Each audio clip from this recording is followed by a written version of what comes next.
I want to tell you about a woman who was loved by an entire town. Hmm, Genuinely. Everyone knew her name, everyone spoke well of her. They'd say, "Oh, her, she has a golden heart." And they meant it. They really did. But here's the thing that nobody talked about, including her. When she got sick and couldn't get out of bed for 2 weeks, almost nobody came. wow.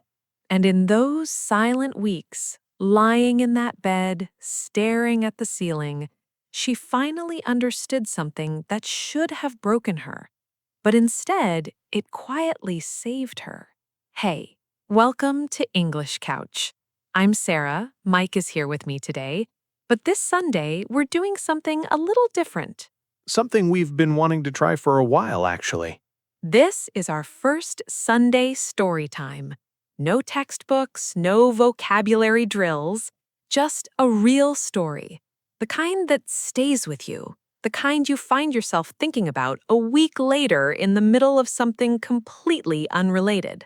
The story I'm about to tell you is about a woman named Lina. And on the surface, it sounds simple. A kind woman lives in a small town, helps everyone around her, gets sick, and has a realization. But it isn't simple at all. Because the question at the center of this story, the one Lina had to face alone in that room, is one that I think a lot of us are quietly afraid to ask ourselves. Do the people in your life love you, or do they love what you do for them? That's a heavy question. It is. And the answer can change everything. So, settle in. This is the story of Lina. Lina lived in a quiet town nestled between two green hills. The kind of town where everyone knows everyone. Where if you're having a bad day, three neighbors have already heard about it before you've made your morning coffee. She wasn't wealthy, she wasn't famous. She had a small house, a small garden, and what most people would call a very ordinary life. But Lina had this quality, this instinct. The moment someone near her was struggling, she felt it, and she moved toward them, not away. Naturally. Like it was just who she was. Exactly. If a neighbor was sick, Lina was already at the door with food before they thought to ask. If someone in town hit financial trouble, she'd quietly help however she could. If a child somewhere felt alone and invisible, Lina would find them, sit beside them, and actually listen. Not in that half-listening way where someone is already planning what to say next. Really listen. And so people started saying it. Lina has a golden heart. And she heard it so many times, in so many voices, from so many directions, that she began to believe it meant something specific, that her value, her worth, her place in the world was tied directly to how much she gave. That's a subtle shift. It is. And it's one of those shifts that happens so slowly you don't even feel it happening. One day you're kind because you want to be, and then, without realizing it, you become kind because you're afraid of what happens if you stop. Lina had a husband named Aaron. He was hardworking, the kind of man who showed up and did what needed to be done. But whenever life got difficult, when money was tight or work was hard or something went wrong, Aaron would close down. He'd go silent, distant, like a door quietly swinging shut. And Lina learned to fill that silence. She'd make his tea, she'd listen to his worries when he was finally ready to talk. She carried the weight of the home without being asked, without complaining, and without ever once saying, "I need something too." She just absorbed it all. She did. And then, when things got better, when the storm passed and the sun came back, Aaron would smile again, laugh again, be present again. And Lina would think, "See, this is how it works. I hold things together, and eventually it gets better." Lina thought that was love, the kind that meant always staying strong for the other person. always being the anchor. Nobody had ever told her that anchors, if they carry too much weight, eventually sink too.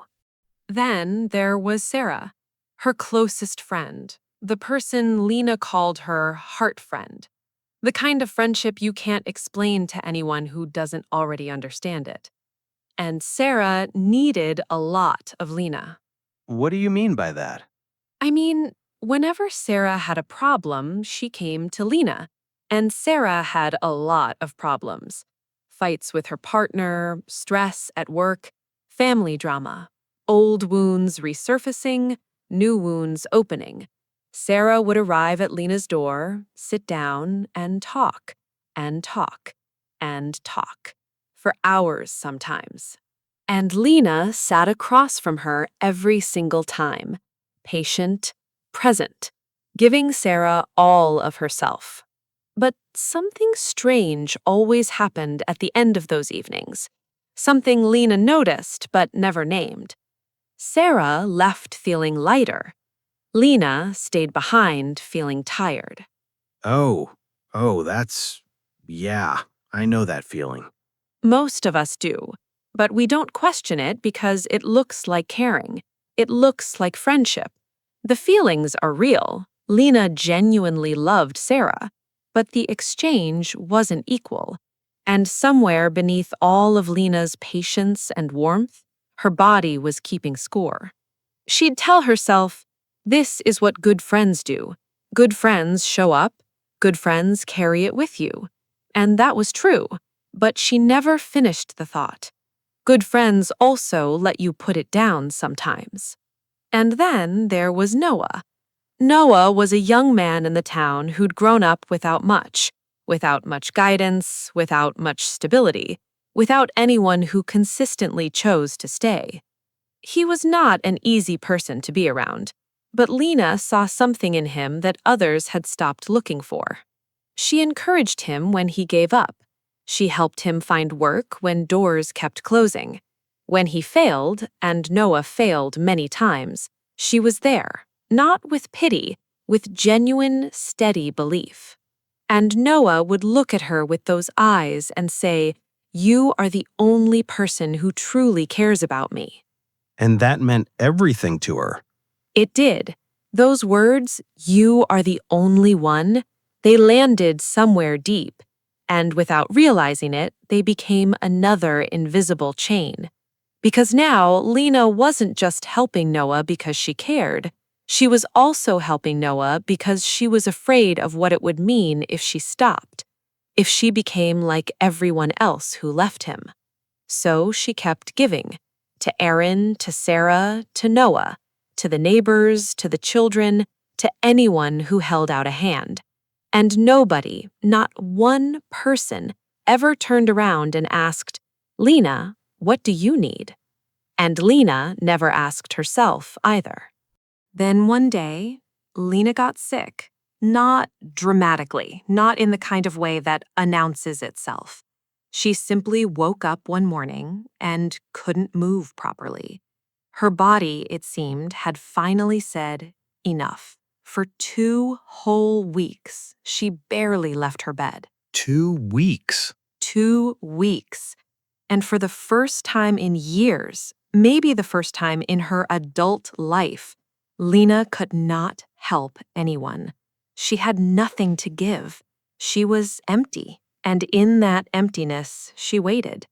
Because that's what you do when you're kind and generous and surrounded by people who love you, right? You get sick, and they come. They show up at your door the way you've shown up at theirs, 100 times, 1,000 times. They bring food and company and check in and ask what you need. Most people never came. Her neighbors, the same ones she'd cooked for, looked after, helped through hard winters, didn't check on her, not once in 2 weeks. Sara came once, sat in Lina's room while Lina lay in bed too weak to sit up. And Sara talked for most of the visit about her own problems, her own stress, her own ache. While Lina was sick. While Lina was sick. And by the time Sara left, Lina somehow felt like she had still been the one giving, still the one holding the space, still the one carrying the weight. And Noah? Noah never came at all. The only person who truly cares about me. That's what he'd said. And yet, Lina lay awake one night, the room very dark, the house very quiet, staring at the ceiling, and a thought came to her, slow and steady and devastating the way real truths often arrive, not as a shout, as a whisper. Maybe they don't truly love me. Maybe they love what I do for them. That's painful to even hear out loud. It was. It is. But here's the thing about painful truths. They only hurt that much because somewhere you already knew. The pain isn't new information. It's just the moment you finally stop arguing with what you already knew. Lina cried that night, properly, for a long time. And by morning, something had shifted. When Lina finally recovered, the first thing she did was walk outside to her garden. She hadn't been out in 2 weeks, and the garden showed it. The flowers were dry, the soil had gone hard and cracked.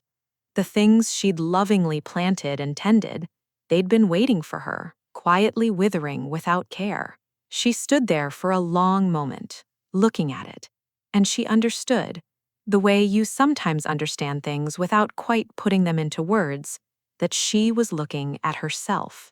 Oh. She had spent years tending to everyone else's garden, making sure their flowers didn't wilt, making sure their soil had what it needed. And her own? Her own had gone dry, and nobody had noticed. Nobody had watered it. Not because they were all bad people, but because she had never shown them it needed water. She had made herself look like she didn't need anything. She knelt down, put her hands in the dirt, and slowly, quietly, she began to plant new seeds. And while her hands were in the earth, she made herself a promise, not a dramatic, sweeping declaration, not "I will never help anyone again," or "I am done with them all." Nothing cold, nothing bitter, just a quiet promise. She whispered it to herself, half to the garden, half to no one in particular. I will still be kind. I will still care, but I will not forget myself anymore. Simple as that. Simple as that. But those 2 sentences, they changed everything. Because after that, Lina was still kind. She still helped people. She still cooked for sick neighbors and listened to friends and showed up. None of that left her, but the difference was where it came from. Before, she helped because she was afraid to say no, because her worth felt conditional, because deep down she believed, without ever saying it, that if she stopped being useful, she would stop being loved. After, she helped because she genuinely wanted to. And when she didn't want to, she didn't. And that distinction, as quiet as it sounds, was everything. That's not a small thing. No, it's enormous. With Sara, something shifted too. The next time Sara came over, Lina listened, as she always had. But then, gently, carefully, like she was learning a new language, Lina started talking about her own feelings too, what she'd been carrying, what she'd been afraid to say. And Sara, maybe to Sara's own surprise, listened, really listened. For the first time, the conversation moved in both directions. They left the evening feeling equally held. So the friendship didn't end. It got better. It got real, which is better than better. Aaron noticed too, because Lina stopped carrying everything alone. She started naming what she needed, asking for things instead of silently hoping he'd figure it out. And Aaron, slowly, not perfectly, but genuinely, started showing up differently, started asking questions, paying attention, meeting her there. The relationship became more honest. And honesty, even when it's uncomfortable, is what love actually grows in. And then, months later, Noah came back. He knocked on her door one afternoon looking smaller than she remembered, less certain. He sat down and he said, "I'm ashamed that I didn't come when you were sick. I don't have a good excuse. I was scared and I chose the wrong thing. And I'm sorry." Huh. And Lina smiled at him, warmly. She didn't punish him for it, but she also didn't pretend it hadn't happened. She looked at him and said, "People who care about each other show up for one another, not just when it's easy, when it's hard too." She didn't say it with anger. She said it the way you say something true and important to someone you actually believe can receive it. And Noah, for the first time, understood something that all of Lina's years of kindness and encouragement had never quite taught him. Because kindness alone, without honesty, doesn't challenge anyone to grow. But truth, delivered with love, that changes people. And then something else happened, something Lina hadn't expected. Now that she was paying attention differently, now that she wasn't racing toward every fire, exhausting herself trying to be everything for everyone, she started noticing the people who had always been there, quietly, in the background. A neighbor who left vegetables on her step without knocking. An old friend who sent letters every few months just to say she was thinking of her. A woman from the market who always asked, genuinely asked, how Lina was doing, and then waited for the actual answer. They had always been there. Lina had just been too busy chasing the loudest needs to notice the quietest loves. That's the part that really gets me. Me too. So, that's Lina. That's a lot. It is.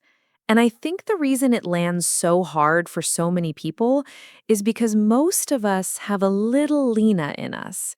That instinct to prove our worth through usefulness, to keep giving because stopping feels dangerous.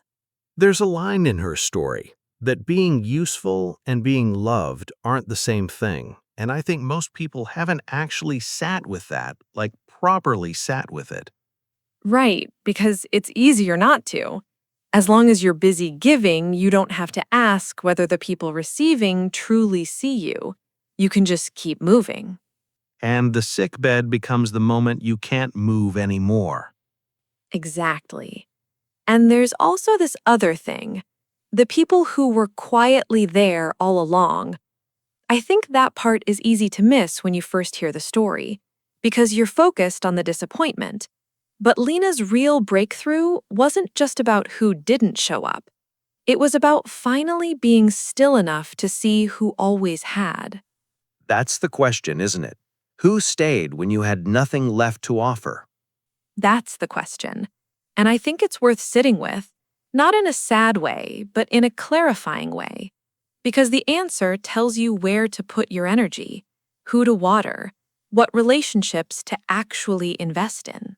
Be kind, help people, love deeply, but don't disappear in the process. Because real love, the kind that's worth building your life around, should never leave you empty inside. Before we sign off, we want to hear from you.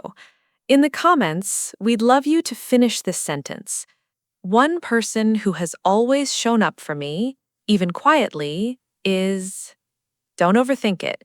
It might be someone you haven't thanked in a long time. And honestly, maybe after this episode, you will. And if this story made you think of something you've been carrying for too long, or something you realized you need to say to someone, tell us that too. We read everything. There's also an open invite. If you have a story, your own or one you've witnessed, that you think would fit a Sunday story time, drop it in the comments. We are genuinely building this together. Subscribe if you haven't. Like it if something landed today. And honestly, send this one to someone who needs to hear it. You probably already know exactly who. I'll be thinking about Lina's garden for a while, I think. Same. Anytime I feel stretched thin, I'll picture her kneeling in the dirt, planting new seeds. Next Sunday, we'll be back with another story. That's all I'll say. Thank you for spending your Sunday with us. Genuinely, this time is yours, and you chose to give some of it here. That means everything. Take care of yourself this week. Especially if you've been someone else's anchor for a while. We'll see you next Sunday. We'll be here.